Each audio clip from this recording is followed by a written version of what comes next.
Video देखने के लिए मोटिवेशनल कहानियों को सब्सक्राइब, लाइक एंड शेयर कीजिए।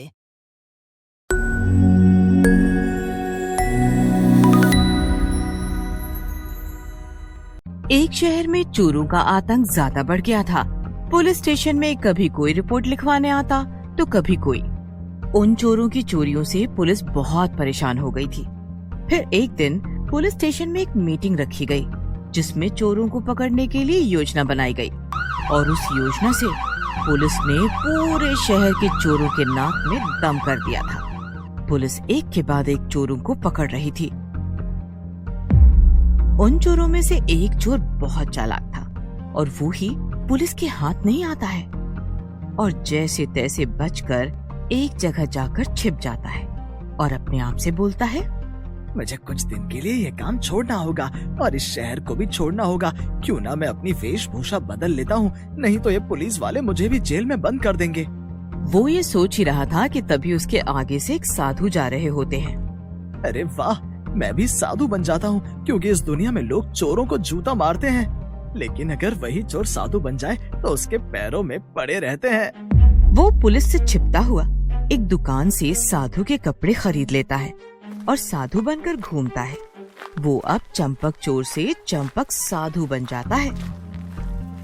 कुछ दिनों बाद ऐसे ही घूमते हुए वो एक गांव की ओर निकल जाता है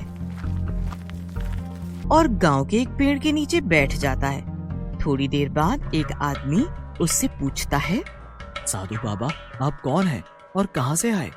मैं एक साधु हूँ, मैं यहाँ से गुजर रहा था, थक गया था तो ये पेड़ देखकर बस आराम करने लगा। साधु बाबा, आप कुछ खाएंगे? मैं आपके लिए अपने घर से भोजन ला देता हूँ, जब तक आप यहाँ पर आराम कीजिए। थोड़ी देर बाद वो आदमी चंपक साधु के लिए भोजन ले आता है और साधु से बात करते करते वो साधु की बातों में आ जाता है और उसे अपने और गांव के बारे में सब कुछ बता देता है। चंपक साधु के पास एक कला थी, वो बोलने में बहुत माहिर था। वो इतने अच्छे अच्छे प्रवचन देता था जिससे लोग उस चंपक साधु की बातों में आ जाया करते थे। धीरे धीरे करके गांव के सभी लोग उससे मिलने आने लगे और वो इसी गांव में रहने लगता है। और थोड़े दिन बाद गांव वाले मिलकर चंपक साधु के लिए एक आश्रम बनवा देते हैं। और कुछ दिनों बाद चंपक साधु के बहुत से शिष्य बन जाते हैं और उसे मुफ्त में सभी चीजें मिलने लगती हैं। उसे हर चीज का सुख था, बस उसे सांसारिक जीवन से छूटने का दुख रहता था। चंपक साधु अपने आश्रम में घूम रहा था कि तभी उसके आश्रम में एक सेठ आया।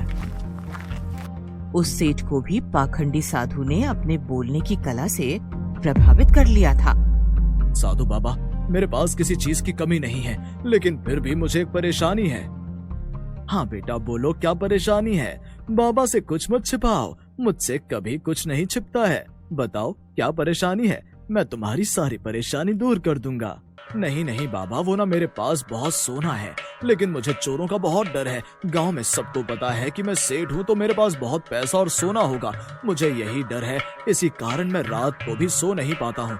मैं चाहता हूँ कृपया करके आप मेरा सारा सोना अपने आश्रम में रख लीजिए। सेठ से ये सारी बातें सुनकर चंपक साधु के मन में लड्डू फूटने लगते हैं। हाँ हाँ, क्यों नहीं, बस इतनी सी बात। तुम एक काम करो, आज ही आश्रम के बगीचे में गड्ढा खोदकर उसमें सारा सोना रख दो। जी साधु बाबा, मैं भी यही सोच रहा था कि मैं अपना सारा सोना आपके आश्रम में रख दूं। मैं शाम में सारा सोना ले आऊंगा। फिर शाम में सेठ 2 से 3 बड़ी बड़ी पोटलियों में अपना सारा सोना ले आता है।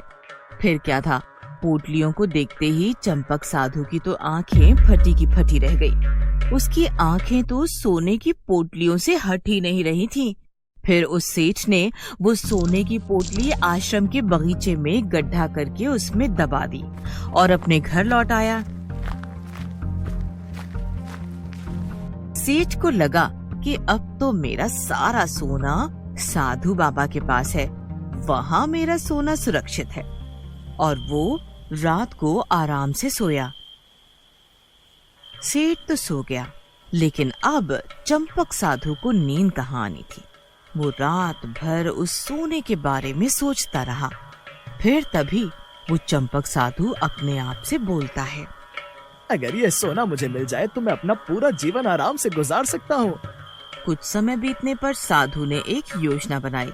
उसने सोचा कि वो इस सोने को लेकर चला जाएगा और सेठ को शक न हो और अब इस गांव को छोड़कर जाने की बात कहेगा, ताकि सेठ को ये न लगे कि साधु उसका सोना लेकर भाग गया है। इसीलिए वो चंपक साधु सेठ के घर जाता है। सेठ चंपक साधु को अपने घर आता देख खुशी से झूम जाता है और अपनी बीवी से बोलकर उसके लिए कई पकवान बनाने के लिए बोलता है और वो चंपक साधु की बहुत खातिरदारी करता है। फिर चंपक साधु सेठ से बोलता है। सुनो सेठ धनीराम, मुझे अब यहाँ से जाना है क्योंकि मैं एक सन्यासी हूँ और मैं किसी एक जगह नहीं रह सकता हूँ।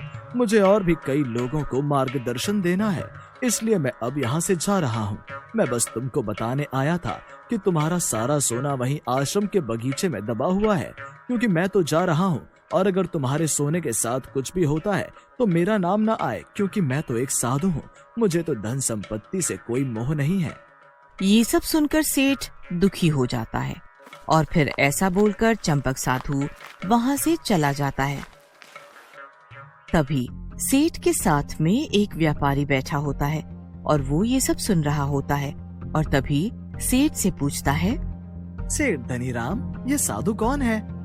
तब सेठ व्यापारी को पूरी बात बताता है, जिसे सुनकर व्यापारी जोर जोर से हंसने लगता है। सेठ व्यापारी को हंसता देखकर बोलता है। अरे भाई, क्या हो तुम, ऐसे क्यों हंस रहे हो?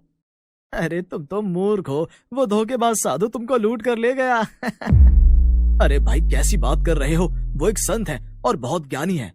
अगर तुमको मुझ पर विश्वास नहीं है तो तुम्हें अपना सारा सोना बचाना है तो उस जंगल चलो जहाँ सोना दबाया था।